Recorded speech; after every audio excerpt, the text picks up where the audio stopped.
James Bond 007 Bloodstone starts off with a bang. It's a fantastic prologue that quickly moves from shooting a few guys on a yacht right into a pair of chase scenes by boat and by car. In fact, it might be a little too memorable, because the next few levels pale in comparison. And that's one of the biggest flaws with Bloodstone. Once the opening credits have rolled, the game gets off to a really slow start. This is an action game that's at its best when the adrenaline levels are high and you're playing a one-man wrecking ball. But fortunately, Bloodstone does find its groove about halfway through, and the rest of the game is an absolute blast. This makes Bloodstone a fairly uneven experience, but it is a worthwhile one, especially for James Bond fans. You got that right.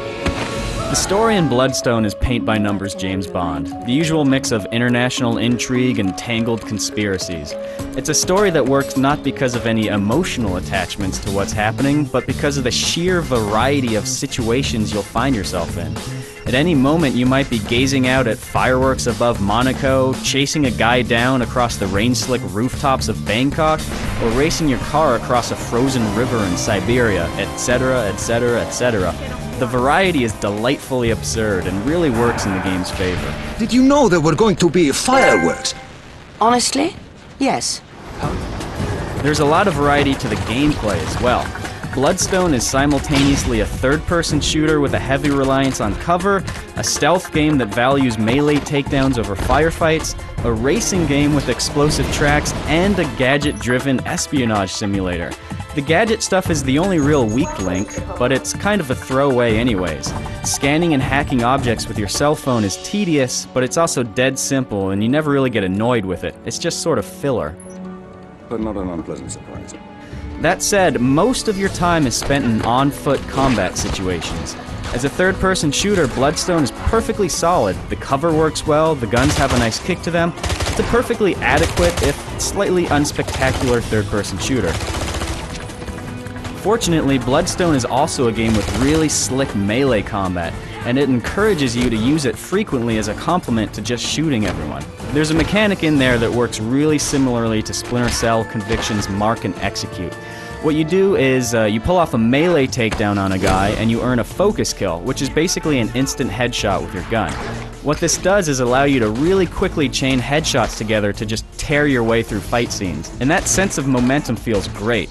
The game is definitely at its best when you're running up to dudes, judo chopping them in the throat, and then firing off a few headshots and just sort of looping it all together in one vicious cycle. Now, most of the later levels give you a really good sense of urgency to maintain a brisk pace in combat, like the chase scene where you're dashing across rooftops and taking care of anyone in your way. But there are a few early levels that seem to forget what makes the game so much fun, like a trek through the catacombs of Istanbul where you're running through way too many empty corridors, or a later level where you have to infiltrate a Siberian office building and slowly walk around hacking things with your cell phone and really only killing one or two guys at a time. It's too much of a slow start, which is a shame because the game really picks up in the second half. Can you handle it? Yes. Don't leave me here. So while combat is a little uneven across the entire game, Bloodstone's driving sections are consistently thrilling. These are some of the best parts in the game, those moments where your target takes off and you have to chase them down in a car.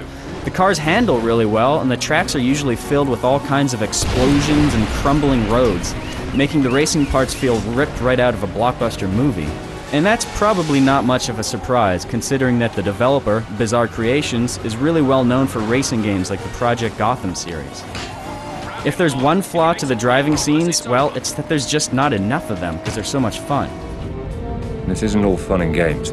Finally, there's also a multiplayer component to Bloodstone, which does add a little bit of value to the overall package, considering the story is only about 5 or 6 hours long. But, to be honest, it's nothing special and probably won't keep your attention for too long. And that's a shame because Bloodstone could be a pretty special game if it offered a more consistent experience across the board. But, as is, Bloodstone is still a quality action game and an entertaining James Bond experience as well. How did you know? Quite honestly, intuition.